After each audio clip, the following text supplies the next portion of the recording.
नमस्कार and I welcome you all to world affairs. Now recently मैंने आपको बताया था कि अब मणिपुर का जो इशू है ये बड़े स्केल पर इंटरनेशनलाइज होगा और इसकी शुरुआत यूके में हो चुकी है। ऋषि सुनाक की जो स्पेशल ऑनवॉय हैं इन्होंने यूके के पार्लियामेंट में खड़े होकर ये कहा कि अब पॉसिबिलिटी है कि मणिपुर केस को देखकर जो चर्च ऑफ इंग्लैंड है वो यहाँ पर इन्वॉल्व हो जाए, क्योंकि ऋषि सुनाक की ऑनवॉय के हिसाब से बहुत सारे चर्चेस को डैमेज किया गया है। मणिपुर में क्रिश्चियंस पे अत्याचार हो रहे हैं, ये बात यूके में कही जा रही है कि क्रिश्चियंस पे अत्याचार हो रहे हैं और इसीलिए यूके बड़े लेवल पर मणिपुर का इशू रेज करने वाला है इंडिया के साथ। नाउ मैं चाहता हूँ ये जो छोटी सी क्लिप है ये आप देखें। यहाँ पर ऋषि सुनाक की जो स्पेशल ऑनवॉय है ये मणिपुर इशू के बारे में बात करेगी। मैंने इंग्लिश में सबटाइटल दे दिए हैं मगर बीच बीच में मैं थोड़ा सा आपको बता दूंगा कि क्या हो रहा है। अच्छा, तो यहाँ पे आप देखेंगे ये है ऋषि सुनाक की स्पेशल ऑनवॉय ऑन रिलीजियस फ्रीडम और ये यूके के लोअर हाउस ऑफ कॉमन्स में बात करने वाली है मणिपुर के इशू को लेकर। Has seen another report, a report produced by former BBC reporter David Campanale and other Forbes experts for the International Religious Freedom of Belief Alliance, which I chair. And this is on the ongoing major violence in Manipur, India, which indicates that since early May alone, hundreds of churches there have been destroyed, many burnt to the ground. Over 100 people have been killed, over 50,000 displaced, schools and seminaries also targeted in what looks like systematic and premeditated attacks with religion a key factor. ना ये बहुत बड़ी statement है। ये कह रही है कि सिस्टमैटिक तरीके से जो क्रिश्चियन रिलीजन के लोग हैं मणिपुर में उनको टारगेट किया जा रहा है। आप में से हो सकता है कि कुछ लोग कहें कि मेन इशू इनिशियली जो था वो कोटा के इशू को लेकर वॉयलेंस स्टार्ट हुआ था, बाद में इशू बढ़ता गया। बट सिंस जो कुकी कम्युनिटी है, आपने रिसेंटली उनके बारे में काफ़ी सुना होगा, इसी कम्युनिटी से जो महिलाएं हैं उन पे अत्याचार हुए थे, वीडियो काफ़ी उसकी वायरल हुई थी। तो सिंस वो कम्युनिटी के ज़्यादातर लोग क्रिश्चियन फेथ को बिलोंग करते हैं, ये कह रही हैं कि इनके हिसाब से क्रिश्चियंस को टारगेट किया जा रहा है और ये यहाँ पर ये भी क्लेम कर रही हैं कि बहुत सारे चर्चेज जला दिए गए हैं।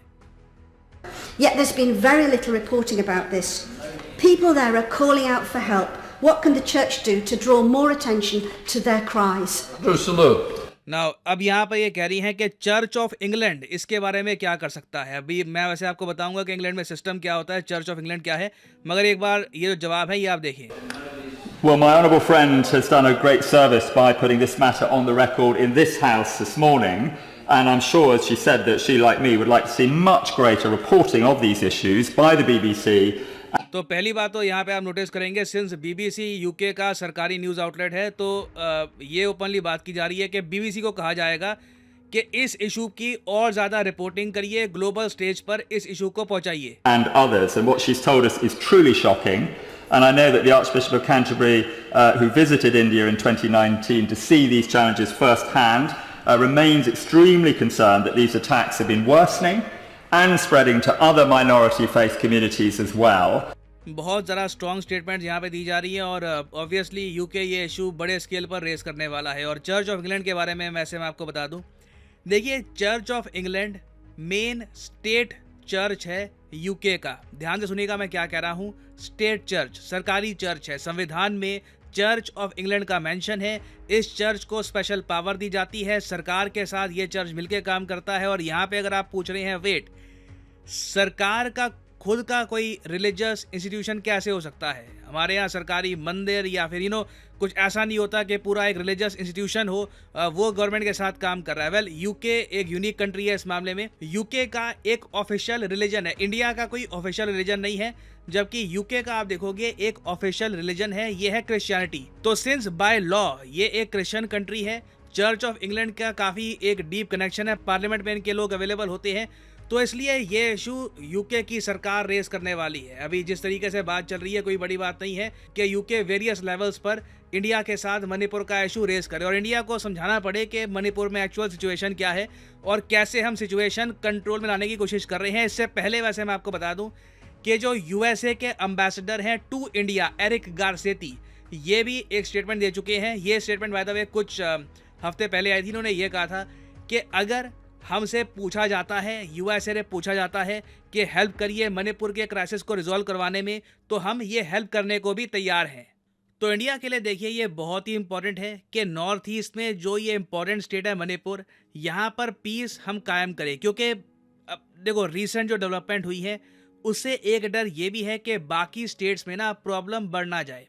अब मणिपुर में अगर हम देखें तो मैती कम्युनिटी आपको 51% के आसपास आपको मिलेगी, मगर मणिपुर के साथ एक और आपको स्टेट दिखेगी मिज़ोरम।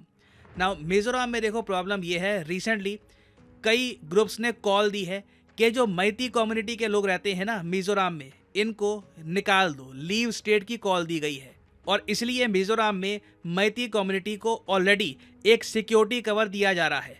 वैसे मैं आपको बता दूं कि मिज़ोरम में जो पॉपुलेशन डायनामिक्स है क्या है, मिज़ोरम में सिर्फ 2.75% जो पॉपुलेशन है ये हिंदू रिलीजन से बिलोंग करती है, 87% क्रिश्चियन पॉपुलेशन है यहाँ पर। तो इसलिए इंश्योर किया जा रहा है कि जो छोटी सी माइनॉरिटी है यहाँ पर, ऐसा ना हो कि अचानक से इन पे अटैक हो जाए और इनको अपनी स्टेट छोड़ के भागना पड़े। तो अभी देखिए मणिपुर और मणिपुर के आसपास की जो स्टेट्स हैं उससे रिलेटेड काफ़ी डेवलपमेंट्स होंगी, काफ़ी न्यूज़ आती रहेगी, इंटरनेशनल रिएक्शंस भी इस पर आएंगे। तो इस टॉपिक पर वीडियो मैं वर्ल्ड अफेयर्स और वाईफाई स्टडी 2.0 पे लाता रहूँगा। मैंने लास्ट वीडियो जो है मणिपुर की वाईफाई स्टडी 2.0 पे डाली थी। कुछ लोगों ने सिंस वर्ल्ड अफेयर्स पर वो वीडियो देखी नहीं, तो उनको लगा कि मैंने इस टॉपिक पे वीडियो बनाई नहीं है। तो वाईफाई स्टडी 2.0 पे भी आपको ये टॉपिक की जो वीडियोस हैं टाइम टू टाइम मिलती रहेंगी। और हाँ, आप लोगों के लिए एक बहुत ही ज़्यादा इम्पॉर्टेंट अनाउंसमेंट, कल अनअकैडमी का एक फ्री ऑफ कॉस्ट टेस्ट है। आपको बस टेस्ट को अटेम्प्ट करना है। टेस्ट में सही जवाब गए, गलत जवाब गए, डज नॉट मैटर, बस क्वेश्चंस आपको अटेम्प्ट करने हैं और आप अमेजॉन गिफ्ट वाउचर जीत पाओगे। नाउ यहाँ पे आपको करना क्या है, ये जो वीडियो है इसके कमेंट सेक्शन में जाओ, यहाँ पे आपको ये लिंक दिखेगा, इस लिंक पर करो क्लिक और फिर आपके सामने ये पेज खुल जाएगा। अगर मोबाइल फ़ोन पे है तो एक बार गूगल प्ले स्टोर पे जाके अनअकैडमी की ऐप डाउनलोड कर लेना, फिर यहाँ पे लिंक पे क्लिक करना, आपको आसानी होगी। और यहाँ पे आपको क्लिक करना है एनरोल नाउ पर। यहाँ पे आपको रजिस्टर करना होगा, कोड आपसे पूछेंगे, कोड यहाँ पे आपको डालना है PD10 और अपने आप कल सुबह 11 बजे के टेस्ट के लिए आप हो जाओगे एनरोल। टेस्ट होने से पहले ही आपको नोटिफिकेशन आ जाएगी, ये टेस्ट स्टार्ट होने वाला है, तैयार हो जाओ और इस टेस्ट को बस अटेम्प्ट करिए। एक बार को ऑब्वियसली आपको ज्ञान प्राप्त होगा, क्वेश्चंस यहाँ पर करोगे, आपको पता लगेगा कि यूपीएससी एग्जाम किस टाइप का होता है। बट साथ ही साथ आप बहुत सारे प्राइजेस भी यहाँ पर जीत पाएंगे, जैसे कि Apple MacBook, Apple iPad. Unacademy various gifts यहाँ पे ऑफर करता है फॉर एस्पिरेंट्स। तो कल सुबह 11 बजे ये फ्री ऑफ कॉस्ट टेस्ट है, अटेम्प्ट करिए and good luck to all of you.